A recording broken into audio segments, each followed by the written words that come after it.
नमस्कार, साशाच रेसिपीमध्ये आपलं स्वागत आहे। आज मी बनवणार आहे चवळीच्या शेंगाची भाजी। टिफिनसाठी ही झटपट होणारी आणि अशी मस्त भाजी आहे।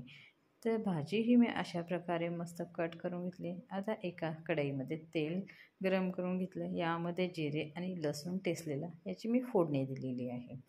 तर लसूण हा गुलाबी रंगाला येईपर्यंत आपल्याला याला तेलात भाजून घ्यायचा आहे। यानंतर एक बारीक चिरलेला कांदा टाकायचा आहे। कांदा देखील आपल्याला मस्त याला तेलामध्ये फ्राय करून घ्यायचा आहे। एक टमाटो बारीक चिरलेला, याला देखील टोमॅटो मऊ होईपर्यंत आपल्याला फ्राय करून घ्यायचा आहे। यामध्ये टाकायचे आहे सुके मसाले। तर इथे मी टाकलेले आहे 2 चमचे मोठे लाल तिखट, चिमूटभर हळद टाकलेली आहे आणि चवीनुसार मीठ टाकलेलं आहे। आणि हा पूर्ण मसाला मी परत एकदा तेलामध्ये मस्त असा परतून घेतलेला आहे। तर परतल्यानंतर तुम्ही बघू शकताय किती छान आणि मस्त असं तेल सुटलेलं आहे। आता यामध्ये ही भाजी आपल्याला टाकायची आहे शेंगा। तर शेंगा या टाकल्यानंतर ना आपल्याला ह्या पूर्ण तेलाच्या मसाल्यामध्ये फुल मिक्स करून घ्यायचे आहेत मस्त।